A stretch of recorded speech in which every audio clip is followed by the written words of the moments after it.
What is happening, PGA DFS fans? Welcome to the PGA DFS first look for the Zurich Classic. And I got to be honest, I'm surprised I'm sitting here in front of the camera talking about this week, but DraftKings is a public company now and decided to get their act together and find a way to match up all the players. We'll see. Salaries are going to drop in the next little bit, but it's the Zurich Classic. Definitely a different format this week, and we'll talk all about that. We'll talk about some of the unofficial world golf rankings that we just released here on Awesemo.com. We'll match that up to some players and find some value here this week. But as we do each and every week on this show, we give a quick little review of last week. This week, we're going to go a little bit quicker too, since we've got some strategy to talk about for the upcoming one. But I want to bring Geoff in first because he's my trend guy. And I was, just circumventing through Twitter this morning. And sure enough, there's Geoff finding a guy that talked about a trend that yet again hit and really provided some incredible value in the form of Stewart Cink. So, Geoff, welcome to the show, and why don't you tell people where you found it and what it was? Yeah, so no, the Stewart Cink trend came from Dave Tyndall Golf, at Dave Tyndall Golf on Twitter. A guy who does great work. He's been in the betting scene for a while. He just tweeted out something early in the week. You look at Stewart Cink's record basically after majors. It's incredible. 5 of his wins have come after a major, including 2 at the RBC Hilton. It's really simple, but then you take a look at what he did in the majors before those wins, and he just had good weeks. So basically what Stewart Cink is a guy who takes confidence from a good showing at a major championship and turns them into wins. And it happened again. And look, I think some of this has to do with the course and stuff as well. Hilton Head brings different styles in. It gives veterans like Stewart Cink a chance to win. You just look at the winners of Hilton Head at Hilton Head over the last 10 years. You'll see what I mean. But at the same time, great detective work by him. Again, it's at Dave Tilton Golf on Twitter. And just a cool trend. I like stuff like that. Again, like you alluded to. So I didn't get in on it, but it was cool to see. It was interesting to see nonetheless. I just don't think I could have made myself bet on Stewart Cink getting 2 wins in 6 months. Even if I had seen this trend before, Jason, I honestly wouldn't have played it. So, Geoff, you're not the only one that couldn't foresee 2 wins from Stewart Cink in a 6-month pan. I can promise you that. I will say, though, his game is completely transformed. Oh, absolutely. It's great. Yeah. Hitting the ball further. He's 47, Max. He's going to be eligible to play with Phil Mickelson in 3 years. The guy is better than Phil. It seems like at this stage of their life, he's better than Phil. What is going on? How is this resurgence happen for a 47-year-old here? I have no idea, but whatever he's doing, people should emulate it. Well, I can tell you one thing that he is doing. He is using the decade system, which, again, if you guys are into golf, follow at Scott Fawcett on Twitter. I mean, it's proven to be revolutionary for Zalatoris and here now Cink. But Max, I mean, that seems like such a small thing to be able to do to get these guys playing at an incredible level. Yeah, I mean, he can compete in the majors like with guys like DJ and, like Rom, because he drives it solo. So all these old guys, really, their only problem is they don't hit it far enough. So long courses, they can't really compete. But this guy can. He hits it a mile. And, he's up there in par 5 scoring, which you never see from older guys. It's great. His game is awesome. And he's a guy I play all the time. His putter just usually doesn't show up. And he looked really sketchy on some putts this week. But, it came through for him just because his ball striking was so excellent. Yeah, he had a couple of head fakes, a couple of double pumps. I'm not going to lie, with a putter that looked quite interesting. And certainly if I saw him on the docket this week, I would probably be betting the under in terms of birdie mates. But listen, it's a double week, so we're going to have some interesting props certainly to look at. And I wouldn't be talking about props if I wasn't talking about Monkey Knife Fight, the sponsor of our show here. Thank you to them for that. Their player props-based contests are really easy to understand. They're easy to compete in. You don't have to have the time commitment and worry about ownership and all of that. Check out monkeyknifefight.com. Check out all their props-based contests for this week. I'm sure they'll have one for the Zurich. It is early on in the week. Normally, they're posted right around 2 or 3 o'clock, so stay tuned for those. And, of course, upon your first sign-up, use promo code Awesemo, and it's a $50 match, dollar-by-dollar match, up to $50. Sorry about that. Use promo code Awesemo on that. Oh, it's up to $100 now. I'm getting told behind the scenes. So look at that. We love to hear it. Check out monkeyknifefight.com. Geoff, as we move along, last week at the RBC, we saw again pretty low scoring. The average was a 10.4x if you made the cut last week as we move into our DFS review. But there's two names. Again, of course, Stewart Cink had a great week. Maverick McNeely was there as well. But as we move down a little bit, I wanted to bring up two names that we continually see when they make the cut. Sam Burns and Doug Gibb. Again, 11x on the value. Now, maybe I'm like cherry picking a little bit, but when the guys make the cut, they score.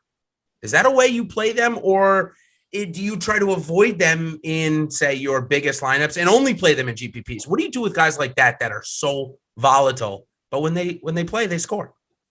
Yeah, I mean, I don't think you necessarily need to avoid them in certain formats. Again, like even in cash games, you should be emphasizing upside really in your lineups. I mean, you want consistency as well, but it's not like these guys are missing like 70% of their cuts as well. So, Burns was on a bit of a bad streak, but I mean, every golfer is going to go through that. I'd throw Cam Davis in that group of three right there. Yeah, exactly. He literally is the next guy down below Burns. On Saturday. Cam Davis is just like, again, you can almost throw things like course fit out with these guys. I mean, they're just good ball strikers, good at making birdies, and when they get confident with the putter, like they're going to pay off when they're at that salary. So I had a little bit of Burns and Davis mixed in. I regret not using more Gibb as well, but yeah, good values. Definitely guys who, especially when the conditions are like that, like we saw last week, the wind was down a little bit. Maybe you don't have to target them at like grinded out US Open style events, but we really don't get those that often anyways. So these guys are just great DFS plays, especially when their price is depressed. When Sam Burns is like 9K, sure, you can probably fade them, but when they're down there in the low 7K range, they're great values. Well, I really think that's one of the most important notes about that is looking at their price and their price relative to what they can score, right? That's kind of the key. So Max, a couple of other guys that I wanted to bring up. One kind of maybe off the wall, I'll say a little bit, which is Wes Bryant. Wes Bryant and RBC Heritage, certainly a real thing, but maybe more to a relevant note because not many people were going to get to Wes Bryant last week. Plenty of people got to Emiliano Grillo. He was actually a very popular play among the pros. We'll see when we go through. For the public, not that much owned, but this guy, coastal track, set up easy off the tee. It's all about approach game, and he looked comfortable with the putter. So really great week from Grillo. Yeah, absolutely. Short courses too, because he doesn't really hit it as far as guys his age, most guys his age. So shorter courses, coastal tracks, he's awesome on those. So, and those usually come with a little bit shorter fields. Not this week. We had some good guys in the field this week, but this guy can really compete. And I was kind of sad for him. Just because Stewart Cink played so out of his mind with back-to-back 63s, Grillo just couldn't catch him. But Grillo played well enough to win. Probably the best I've ever seen him, and really going to keep an eye on him because he's always had the talent. He sure has. And Geoff, as I bring you in here, I want to talk about ownership for a second.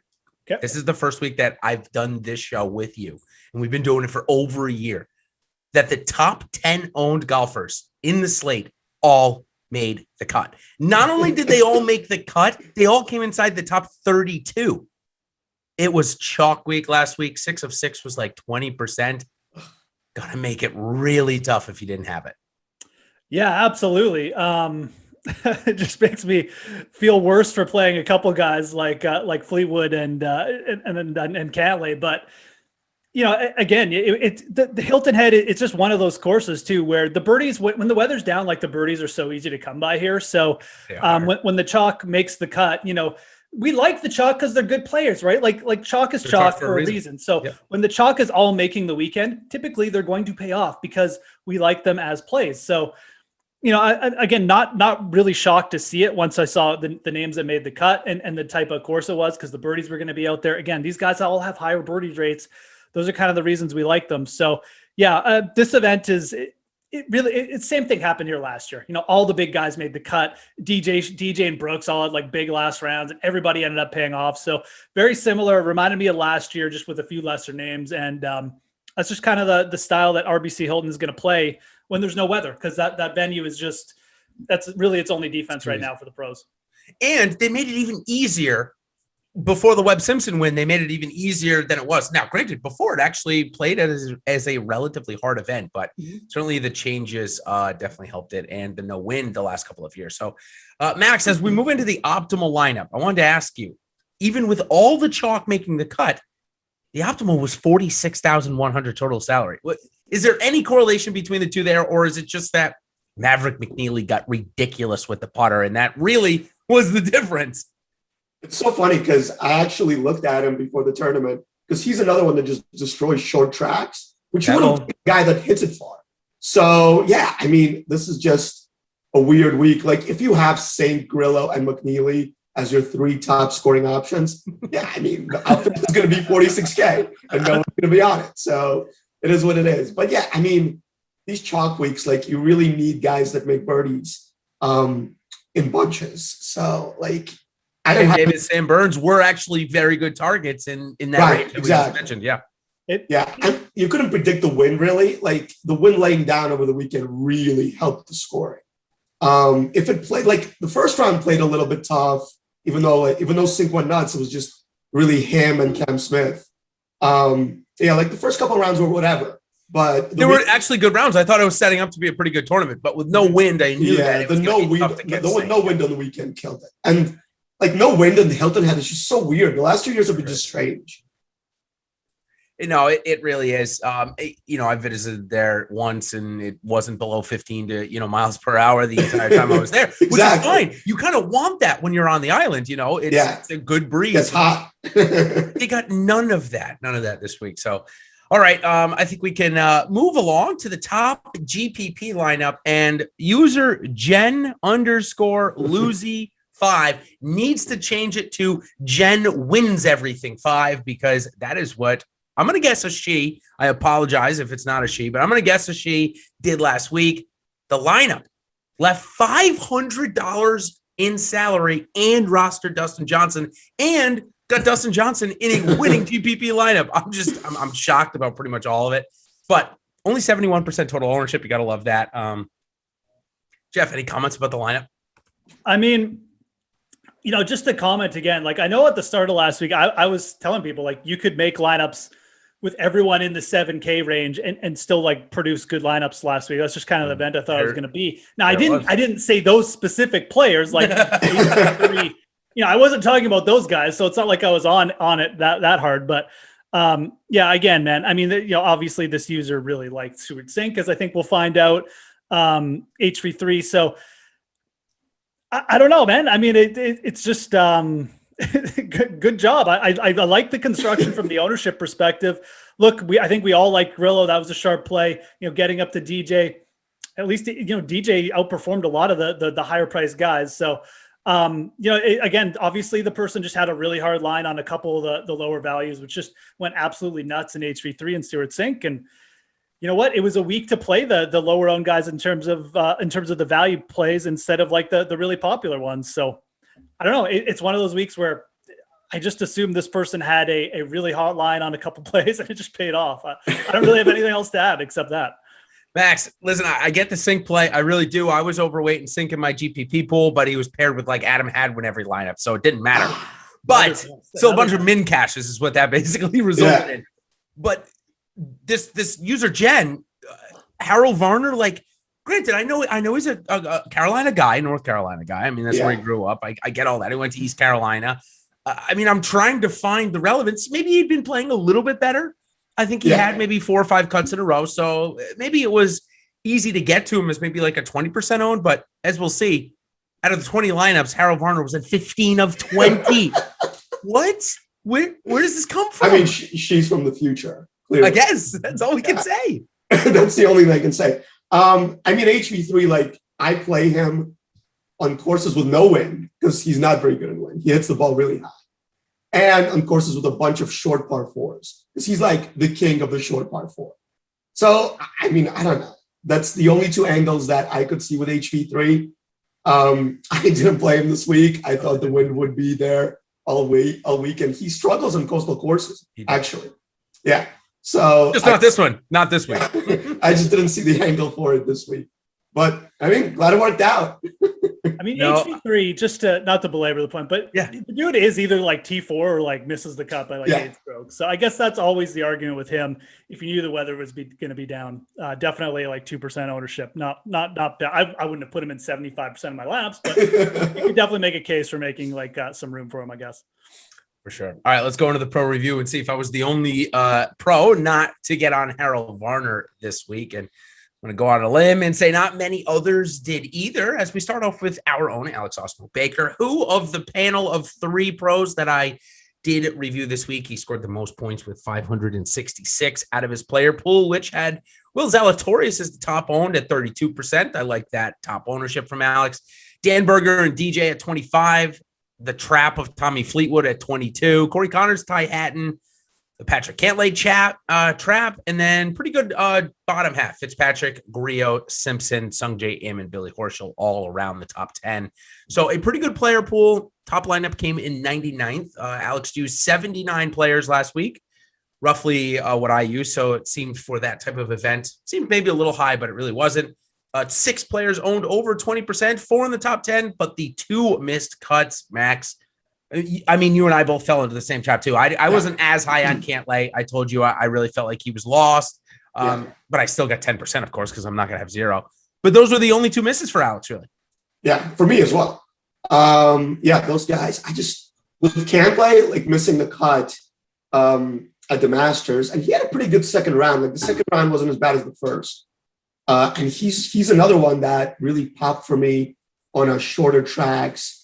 You know, with a bunch of par 4s there that are pretty scoreable. And he's like the king of the par 4 scoring. I don't know. I was on him. And it didn't work out. Fleetwood, I would do again in a million times. I mean, he was -9, I believe, or -10 on 26 holes. And then was just like +8 on his other 12 holes. So it is what it is. Kind of lost his mind on the back 9 in the first round. No idea what happened there, but I would play Fleetwood again. I think you and I were talking, he would have scored 100 points if he played the weekend. For sure would have. He started off his round. I mean, everything was going the way that it should have. Yeah. Now, Jeff, when we go to mine, I ended up with Ty Hatton as my top owned. In this, I made 270 lineups and put him in both $5. So I only took the $5 300K guaranteed one. This is how it ended up being. The overall percentage in the 270 is a little bit lower, but regardless, Ty Hatton was in 38%, Simpson 37%, Zalatoris 36%, Morikawa and Fitzpatrick both at 30%. So I built around those 5 guys. They all made the cut. They all played well. Wouldn't you think I would have had a better shot to profit this week, given the player pool? Because I didn't.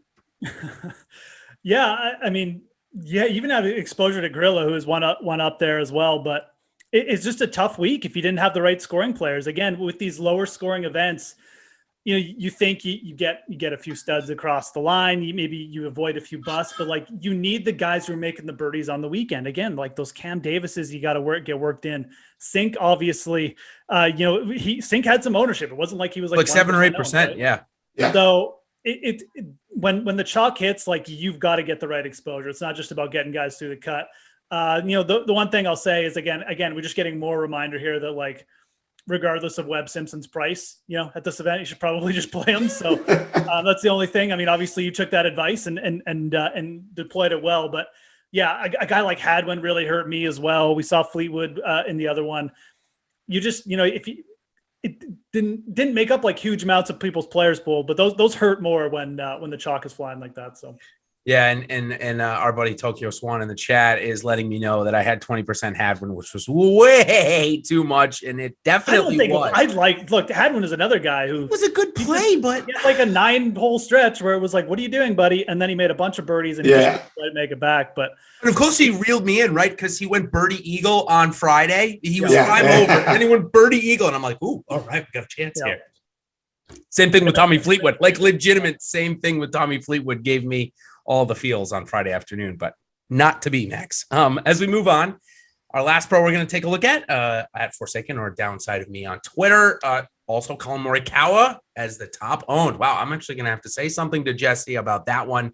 Doesn't typically play Morikawa, but was the top owned. Simpson, KC was the downfall there. The only pro to find Paul Casey this week. So also found Sergio Garcia. Was the only pro to find Harold Varner, but because of the high ownership to Paul Casey and Sergio Garcia, was not able to score as many as myself or as many as Awesemo last week. Still not that bad. I think 540 points, still a losing week. Not bad. But Max, let's move on to Jen's player pool now. Just incredible. So she made 20 lineups, or they made 20 lineups.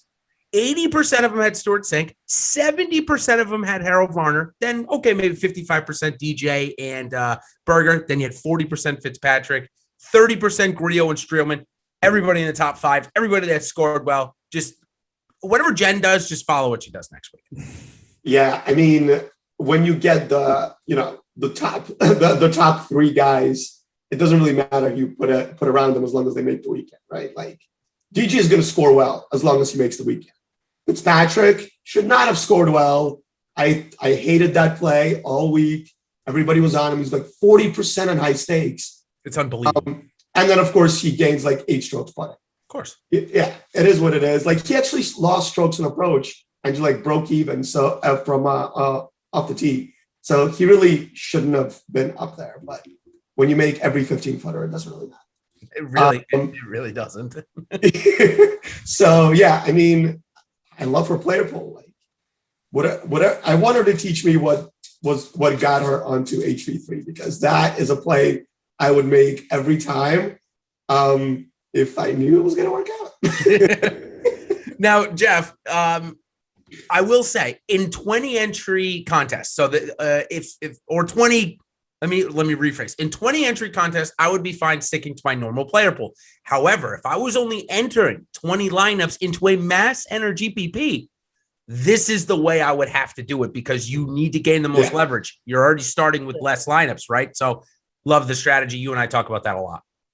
Yeah, absolutely. And look, I mean, we're obviously, having a little bit of fun with like low end plays and going this heavy. But again, yeah, you have to take it in context. I mean, this user obviously only had 20 lineups. And like I said, if you are really truly going for upside, going heavier on a guy like HV3 makes sense. I don't know about 15 lineups or Stuart Sink 20, but that's obviously really aggressive. You don't necessarily have to get that aggressive, but definitely getting a little bit aggressive with a couple plays makes a ton of sense. And I agree. This is somewhere along the lines of what I would be looking to do. Again, maybe on a slightly less aggressive scale with probably maybe different players, but again, HV3 we talked about, he's got a ton of upside. So if he's going to hit, it's going to be in an event where the birdies are flying. So yeah, really interesting week for sure. I'm not shocked that a player pool like this came through just because of obviously the leaderboard that we had on Sunday. So it is interesting. It's kind of cool to see someone who took this aggressive approach, went with a lot of low end plays, have a payoff.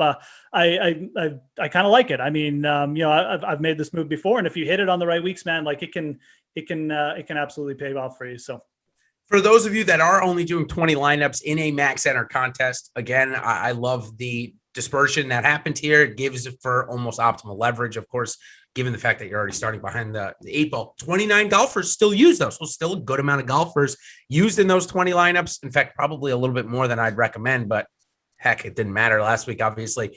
But here's the last note I'll mention. Of the 20 lineups, ready? Fist for first, 5th, 9th, 38th, 42nd, 66th twice, 126th, 132nd twice, 153, 178, and 215. All of the 20 in the top 215 lineups. Absolutely incredible. It was really something that I've never seen before. But now I'm done talking about it. But before we do, why don't we give a couple of likes, just in case Jen happens to tune into this contest. Let's give her a couple of likes here. And of course, make sure you subscribe to our channel so you get notified when we've got some live stuff going on. And of course, my pre-recorded videos that I do each and every week, as does Ben and Josh, get into it as well. So best way to know when those come due is by subscribing. So, okay, let's move into our lineup review here, where I had a better week in my higher dollar stuff. I will say I went 2 for 2 cashing in the 500.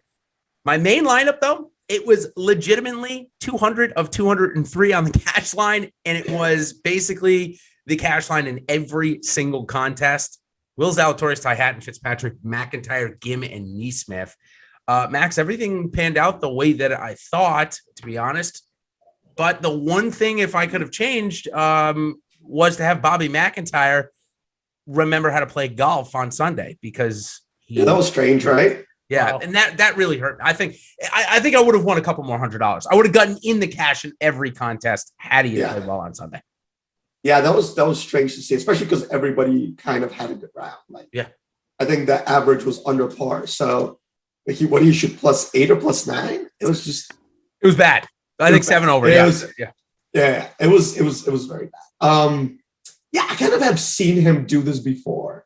At the tournament that replaced the Mexico this year.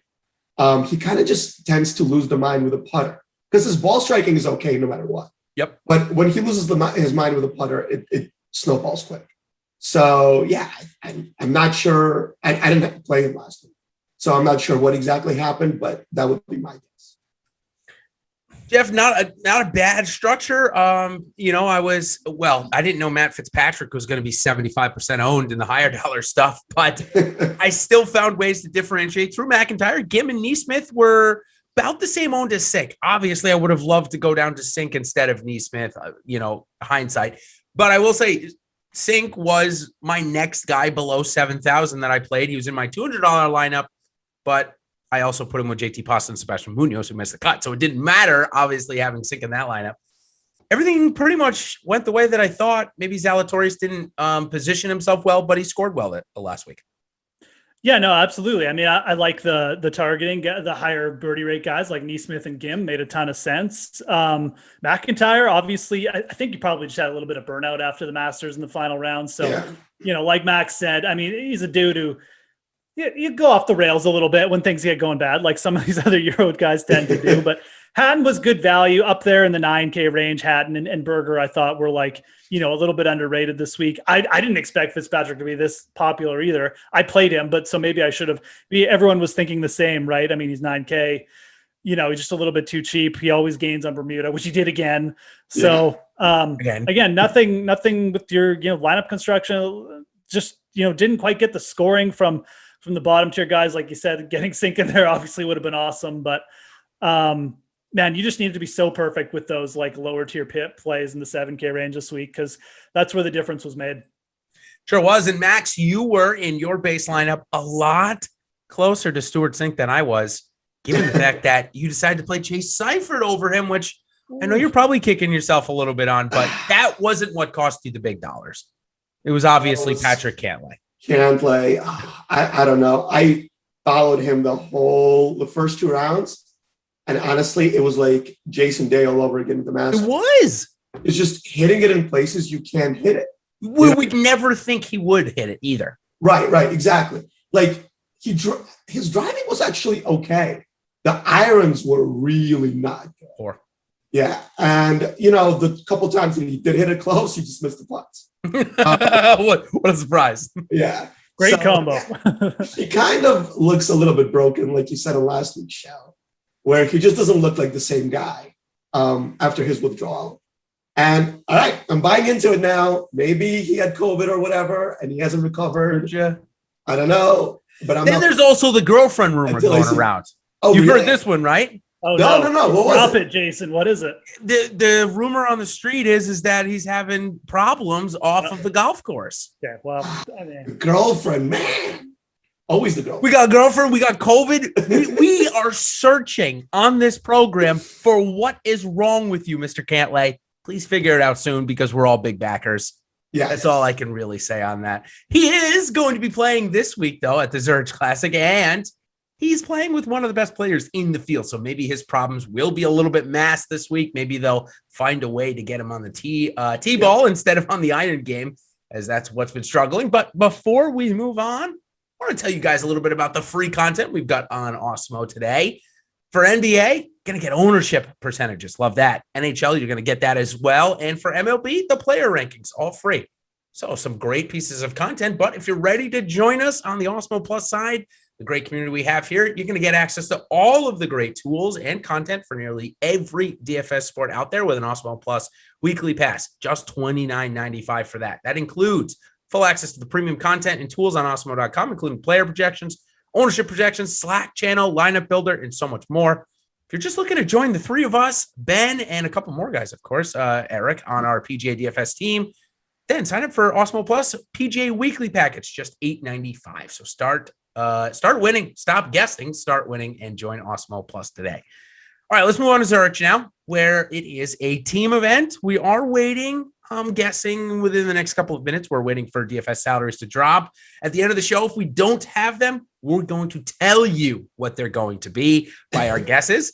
But before we do that, it is 82-man teams here this week. 20 of the world's top 50 are here, a couple in the top 10 as well. This tournament has been a team event since 2017, the last regular showing, or the time that we actually cared about the event as PGA DFS fans was in 2016 with the Brian Stewart win. Since then, though, it's been pretty random winners, except for last year when we got the John Rahm, Ryan Palmer chalk win. Other than that, it's been like Cameron Smith and Jonas Blix. What's up, Jeff? Where's Jonas Blix now? Yeah, actually, I was going to look that up this morning. He's not in the field. Cam Smith playing with Mark Leishman this year. Makes more sense. And I started to think, like, I haven't seen Jonas Blix even like in the Corn Ferry Tour event lately. So I don't know. Maybe he's injured or retired. I'm gonna have to look that up later. But yeah, we don't need to worry about him this week. But yeah, the two of the winners, Cam Smith, Jonas Blix, I think they were often like the 50 to 60 to 1 range when they win. Scott Percy and Billy Horschel, kind of a similar range. Kind of that mid-tier range, guys who just come in like decent players and just kind of gotten hot on the greens for a week. And then last year you had, obviously, Rahm just went nuts with Ryan Palmer, who's another elite ball striker. So we've kind of seen a mix. Again, realistically, the top players have not really done well at this event. Like the top groupings, we always get these superstar, like Henrik Stenson and Justin Rose were playing together back when they were both good. And everyone's like, wow, this is going to be impossible to beat. And they only like 4 birdies the whole week or something. So, it's been more of an event for like those mid-tier guys to kind of really shine through. Yeah, this certainly is, Max. Again, this is going to probably be the first week that you're looking into this tournament, I'd assume. What's your first initial impressions of having to pick a team rather than just one guy? Yeah, I mean, it's hard because whenever you see like a good player, he's paired with a guy that you would never play. Like Colin Morikawa is playing with broken Matty Wolff. Why? Neither of them can. Because Colin Morikawa might be Matt Wolff's only friend on the PGA Tour right now. I don't know. It's bad. Like you saw the pictures of him after the Masters. I just feel sad for the guy.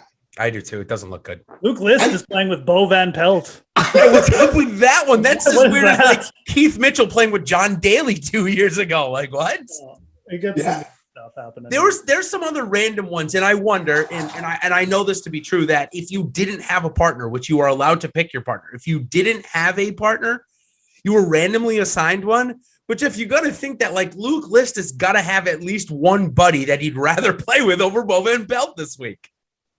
It's weird though, the friendships that are formed, like you hear about it at this event. This is like the big gossip. It's like, oh, this guy's friends with this dude. Like we didn't know that, and all of a sudden, they're playing. So I don't know. Maybe there is a connection there with List and Van Pelt. I have no idea yet, but that was one of the ones that jumped out to me.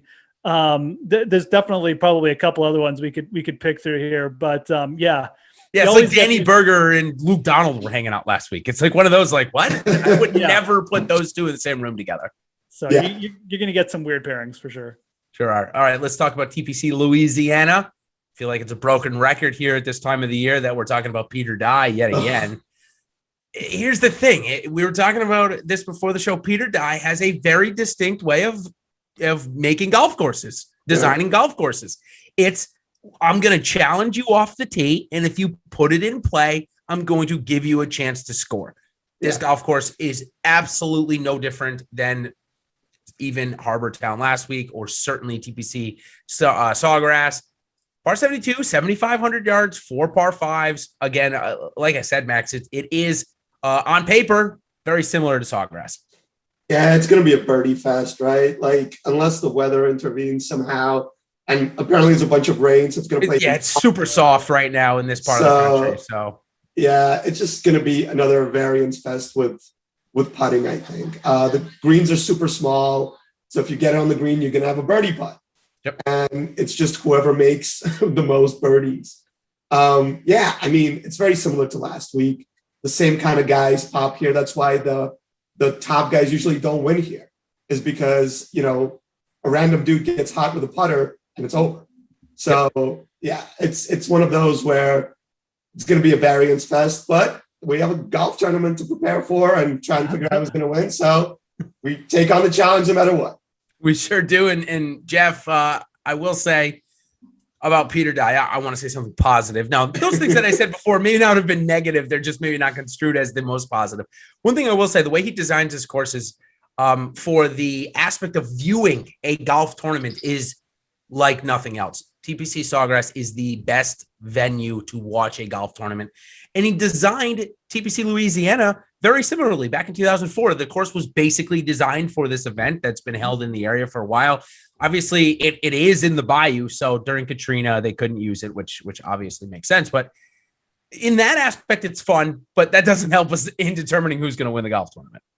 No, absolutely not. I mean, you've got pretty easy to hit fairways and easy to hit greens, like even for a Peter Dye course. So this event, it always sees some weather packed in as well. It is kind of a fun course. Like there's a drivable par 4 coming down the stretch on the 16th, and it's not like an easy drivable par 4. So that's one of the nice things about it. The par 5s typically are just, the guys can just eat them up though. So you'll see like quite a few eagles here, obviously, but it's one of those things, even with the par 5s being a big thing, like you don't necessarily have to be a big bomber here to take advantage of them. Again, we see Kevin Kisner, Scott Brown come here and just light it up every year. Smith and Blixt, obviously not two big hitters. So again, it's, I don't want to say it's more about placement, but it's really just more about what you do from within, like your second shot in, what you do around the greens. Can you sink those 15 to 20 foot birdie putts? And you typically have a higher sinking of said birdie putts in the 20 foot range here than normal courses. So, typically easier to putt greens as well, which I think helps the really good putters. I think it just lets them get hot, and it's kind of proven itself out around over time too. So yeah, like you guys said, it's going to play a lot like last week. It really is, I think. And a little bit of wet weather, probably just going to make the course easy. Sure is. And let's talk about some teams coming up. But before we do, I want to tell you guys about the amazing weekend that a lot of our Awesemo Plus members had.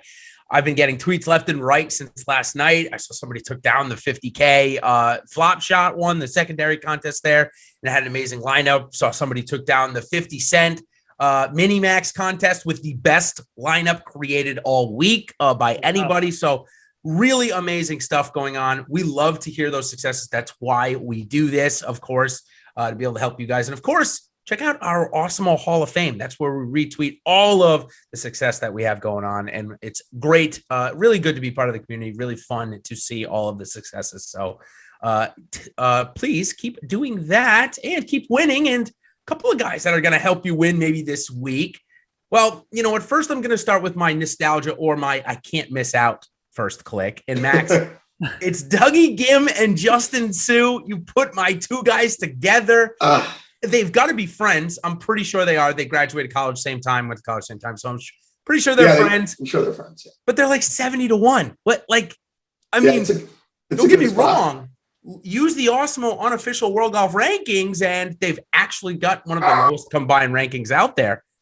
Jeff, did you see that number and say, I can't click it? Or did you say, I can't miss it like I did? It's pretty interesting, right? I knew you'd be all over this. And as you should be. I mean, these guys are like, we're talking about, it's going to be a birdie fest. We're just talking about how many birdies Doug Gibb makes. And then you've got a terrific putter in Justin Sue. That's kind of like the strength of his game around the greens and stuff. This is a really interesting pairing. It's easily, the one I was like, that's interesting. When you're looking down for value in the 50K range. There is another team I like almost as much though, and that's Roberto Castro and Cameron Tringali. And that's, again, it's the complete opposite of Justin Sue and Doug Gibb. You've got two veteran players, guys who've played this course before, but coming in with solid form.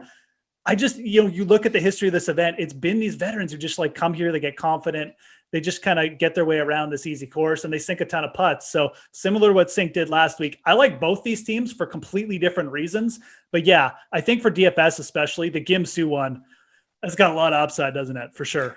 It does. Max, I got one more to pitch to you. I think you're going to like this.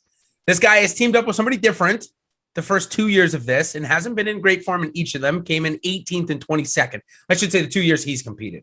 Okay. Now he's teaming up with a guy that actually looks like he's in really good form. It's Graham McDowell and Matt Wallace. Yeah. McDowell's just a guy that keeps the ball in play for alternate shot. and Wallace is a guy that can light it up with the putter. So I really like this team this week. And Ryder Cup implications, of course, for Wallace. I think McDowell's probably a little far out. Maybe for a vice captain, though, or something like that. Yeah, I feel like the Hatton Willett team is going to get like all the bugs. That, yeah. And I actually like the Wallace and McDowell team better for scoring anyway. Like Terrell Hatton is awesome, right? But I like him on hard courses where he's going to just like grind out pars and make birdies on holes that you don't expect him to make birdies. Except for majors. We're not going to play Ty Hatton in majors still, right? No. Did he show us at the Masters enough? Maybe. Yeah. Maybe Kiowa, yeah. You can play him in Showdown. There you go. Good deal. Because he's going to have one good round where he just lights it up. I don't know if he can put 4 rounds together yet. And he still has like anger issues like John Rahm used to have. You can absolutely bet on Ty Hatton having a club throw. This is he starts off birdie on Sunday, right? So, pretty good start. Middle of the fairway on 3. It just duck hooks his iron shot, and the club is gone before the ball is even close to the green. I mean, he just knows it's not going close. But I love him for it. He's so fun. Yeah. He's really fun to watch. But as far as like keeping your head cool in a major, I don't know if we're there just yet. He's still young. Like he'll be there. I'm not worried about him. Yeah, he'll get there. I mean, I love that team for sure. And Wallace is just playing out of his mind. Yeah. So I don't know. Yeah, that's definitely a nice sleeper. The McDowell Wallace one makes a ton of sense because you got the hot putter and the guy who's just hot in general. And McDowell should keep, because Wallace is a fiery guy too. So McDowell should keep. McDowell so that's another mid-range one I really like. What about Mav McNeely and Joey Bramlett? My guys. They are 2 of your guys. And here's the thing I like about this team, though, and I've got another one similar, is that you've got McNeely, who can't miss a putt. Yeah, exactly. And you got Bramlett, who can't make a putt. Yeah. And he's amazing with 2 degree. Joey Bramlett is like, I think 5th in the field 2 degree. So that's crazy. And I like those pairings where one guy can't putt, another guy's great 2 degree. Like another one of these is Keith Mitchell and Snedeker. Yes, that was mine. Yes. Yeah. Because one guy that just hits it far, good with his irons, and another guy that's known as one of the best putters in the world. Yeah. So, like these 2 teams where you combine the different assets, I think work really well. Jeff, got another team like that, or you like those 2 teams that Max just brought up? I think of the ones we were just talking about, I like the Snedeker Mitchell one the most. I mean, we know Brandt Snedeker can just go, and he's hot right now too. Yeah, and you have to go nuts in this event to win. I mean, you teams are getting like 27 under par, right? You need those hot rounds. You need that putter to just go nuts. I think Snedeker could be a great influence on a guy like Keith Mitchell, who's typically like a good Bermuda putter as well. Well, better Bermuda putter.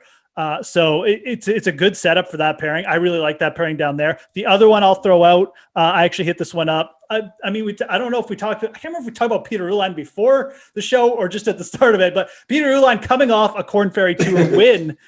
He's a really strong putter too, and he's paired with Richie Werenski. Werenski's played here a bunch. This is the first time they're paired together, but Uihlein's a hot putter. He's confident. This is a former #1 amateur player in the world, and we know Werenski comes to life in these weaker field events. Yeah. So I kind of like that pairing down there as well. That was the other one that stuck out. Again, I like where you guys' heads are at. We want to target these guys who can go a little bit nuts on the greens with these, more confident ball strikers and see if we can get like magic to happen. So just seeing a field update. I got a message on Twitter from somebody. I did not see this, and I'm bringing it up because I think this actually might be a really dangerous team. When I was going through the notes last night, I saw Joel Damon with Ryan Brem, but Brem withdrew. Yeah. And Lanto Griffin was a late ad. Obviously, Lanto Griffin has more status than Brem, so I don't know what the story is there. But Damon is now with Griffin, and they're coming in at 50-1, one of the lowest odds of the tournament. So, Jeff, what do you make of that team? I only bring that up because I didn't even know they were teammates until just now. Yeah, no, two guys who can light it up on their own, right? Really good scorers. You just got to make sure Joel Damon's over his hangover by now. But I think at those odds, you're getting the right price to take a shot. So that's a really good price for this team. That's the long and the short of it. I would have expected they'd be closer to 40-1, quite frankly. Those are 2 strong players. Like, you just look at the odds right now. You've got Chris Kirk and Brendan Todd at plus 2,500. I like that team. There's not a chance in hell I'm betting them a plus 2,500 when Damon and Griffin are plus 6. So plus 6,000. So Yeah, I don't know if the books may have taken like a little Stuart Sink hit, Max, but 6-1 on John Rahm and Ryan Palmer to win this event seems outrageous. What do you make of that? Yeah, and then Cantlay Schauffele is like 6.5-1, which again seems outrageous. Yeah, Alexander and Cantlay, I'm not even going to touch them in DFS, much less bet them. Like, they don't complement each other's games really. And I just don't see it. Like Cantlay we just talked about, feels a little broken. Xander tends to get bored in these events where they're like not one of the top events. So if it doesn't really show up, I definitely wouldn't touch the Xander Schauffele. Yeah. Never. Yeah, I'm not touching me there as we look, and I'm still, I'm refreshing here. I'm not going to lie to you, refreshing the salary list, and we don't have that yet. Maybe one of the reasons we don't have the salaries is because DraftKings realized that they have to price teammates together, because if they don't price teammates together, it's just setting up to be absolutely atrocious. We're going to go with that. DK will do the right thing. They have done the right thing in the past in these situations, so I'm sure they will again, Jeff, as we move down a couple of more bets or a couple more teams to look at, of course, once salaries come in. So I'm going to ask a two-part question.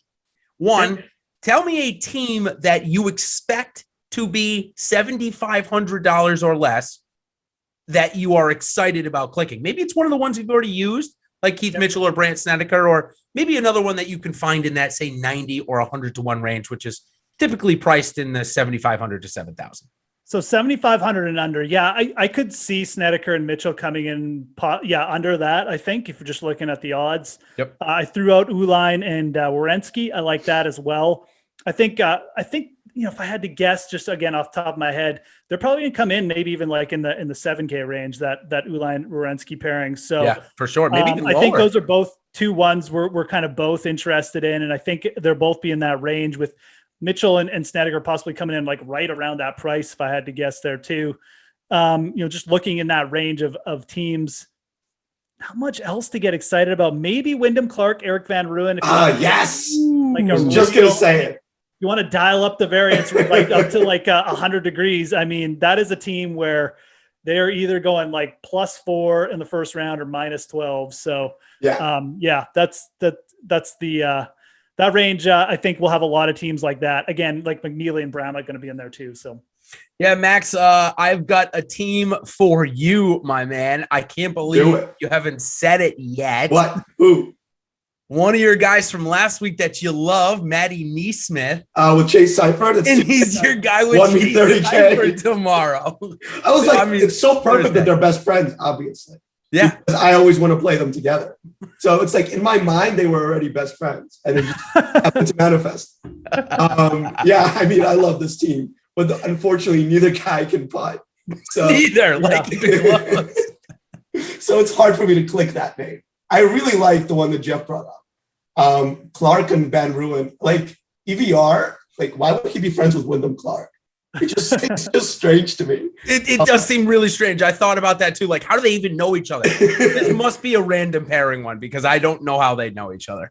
Yeah, like EVR feels like he would be like with Brandon Grace or like another South African guy. Yeah, even Besidenhout, really. That would have been a team.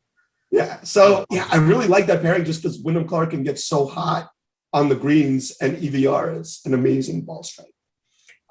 He definitely is. And I think it is definitely an intriguing team. There are certainly a couple of more names that we'll get into. And what I'm going to do is I'll transition into what we would call our DFS preview. And before we talk about each team now going forward, we're going to tell you the price that we expect. And again, we're going with the preface that DK is going to price the teammate at the exact same price.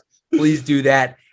Because there's no reason not to. I wish they would have just grouped them together and given us choices. It's so much easier. Yeah. It just seems so much easier. Maybe the technology was harder to do. But in any case, let's start at the top. Rahm and Palmer are going to come in number one. I expect them to come in around 11,000. Cantlay Schauffele 10.8, something around there. Who do you guys got as number three? Do you think it's going to be Morikawa and Broken Wolf? Or do you think it's going to be more like, say, Bubba Watson and Scotty Scheffler, who are both playing pretty well, Jeff? Where's your money going? I think it's going to be Leishman's Cam Smith. Oh, yeah, that's the other one. Right. Great call. Cam Smith has the sort of course history bump here. So, and I think that'll lend a lot of people towards playing him as well. So, Leishman playing good too. Yeah, exactly right. So looking at these top teams, Ron Palmer, 100% going to be the highest priced play. And look, I think DraftKings is just trying. It's the first time they've done it. They're probably dotting their T's, crossing their I's, whatever, just making sure they got everything right. And, it's the first time they put it. I totally understand. Yeah. Oh no, I do too. I mean, I'm trust me, I get as annoyed as anyone on Monday when the salaries don't come out. But I think Cam Smith-Leachman will be number 3. I think they'll get the course history bump. Like you said, I think Wolf, Bubba being a part of those 4 and 5 groups, they'll probably come in under. If I had to guess, Morikawa and Wolf still probably going to come in just under or around the same price as Cam Smith and Leishman, with Scheffler and Bubba kind of being number 5. Yeah, I totally agree with most of that, Max. As we move down the board just a little bit, I've got 9,600. I've got Tony Finau and Cam Champ slotted in there. I've got Ty Hatton and Danny Willett up there pretty high. And then it kind of, I think, maybe drops off a little bit. I'm going to say starting at about 9,200, we're going to get Billy Horschel, Sam Burns, Taylor Gooch, Max Homa. Anybody in that mid-range that you're interested in, or do you think that there's just not enough, say, firepower to pay 9,000 for Horschel and Burns? I like the Horschel and Burns team. I think it makes sense. I think they complement each other pretty good. Like one guy good with irons, putter. The other guy drives the ball a mile. It's nice. I mean, I think it falls off really quick. I think like Rose and Stenson are going to get overpriced. And that's another team I'm not going to ever play, even though Rosie showed us something at the Masters. But he did. Yeah, it's not a team where I would pick for really low scoring events where you have to go nuts on the greens to win. Yeah, I mean, I think HV3 and Brendan Grates are going to be up there just because of HV3's performance. And Grace has played pretty well this year too. So yeah, he has a win. Yep. And then probably like Louis and Charles next, and then Streelman, Fratelli. I actually really like the Streelman Fratelli team.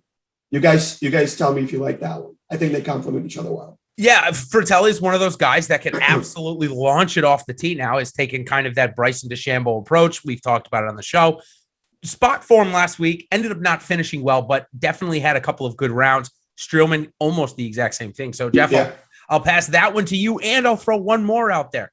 Sung Jae Im and Byung Hanan. Maybe we would have rather seen Sung Jae with Siwoo Kim, who's playing better and maybe a better setup for die courses, but Byung Hanan was in the playoff in 2016 here that we referenced earlier. So, Jeff, I like the Sung Jae and Byung Hanan team as well.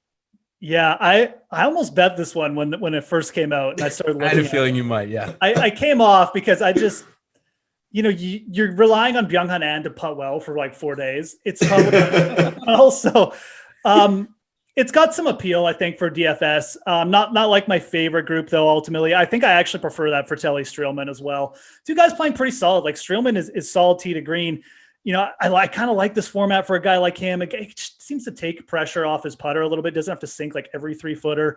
I like that. And Fratelli, you guys are right. I mean, he's a really explosive player who can certainly like light it up on his own. So I think this is a good pairing. Two guys are playing pretty strong as well. And again, you just compare them to like even Louis and Charles or Kirk and Todd. Like, why are Streelman and Fratelli, who both been playing just as good, like double the odds? So I like them as a target there. I know you guys touched on Burns and Horschel, but I think they're probably going to end up as a good starting point for like cash games or core lineups. I love that pairing. It's so consistent. They're both really good putters. Horschel's got a fantastic track record here. So really I think all things considered, we'll see where they end up in the salary, but if they're like the 6th or 7th most expensive team, Burns and Horschel it might be chalky, but who cares? Like they're going to be a good core lineup. Chalky shouldn't matter too much this week, given the fact that there's going to be so much variance. I think maybe the end up chalkiest team could end up winning. Who knows? Now we got the NHL strategy show coming up right after this, just in about 60 seconds, Max. But I got a couple more I want to talk about before. Let's do it. We get on out of here. So Tommy Lewis and Tommy Peters, the absolute ultimate upside GPP team, in my opinion. I'm only going to be rostering them there. That's a name that I had highlighted. And the other names that I had highlighted, I like Victor Hovland and Christopher Ventura, the Norwegian connection. Ventura is a guy that can get incredibly hot with the putter. Yeah. And we know Hovland stinks at it. So love that team. Max, how about your 2 other teams that you're looking at this week? And then we'll pave way for the strategy show. So Tom Hoagy and Beau Hossler is one I want to mention. Okay. Another guy that can get on fire on the greens. and Hoagy's like playing real good with his irons right now. Yep. So that's one I like. It's like it's slim pickings here, but another one I want to mention is Badia and Piercy. Oh yeah, Piercy won here, that random win. Yeah. Yeah, and Piercy's another guy that's really strong with his irons, and Badia is really good with a putter. So that's the kind of teams I'm looking forward to this week.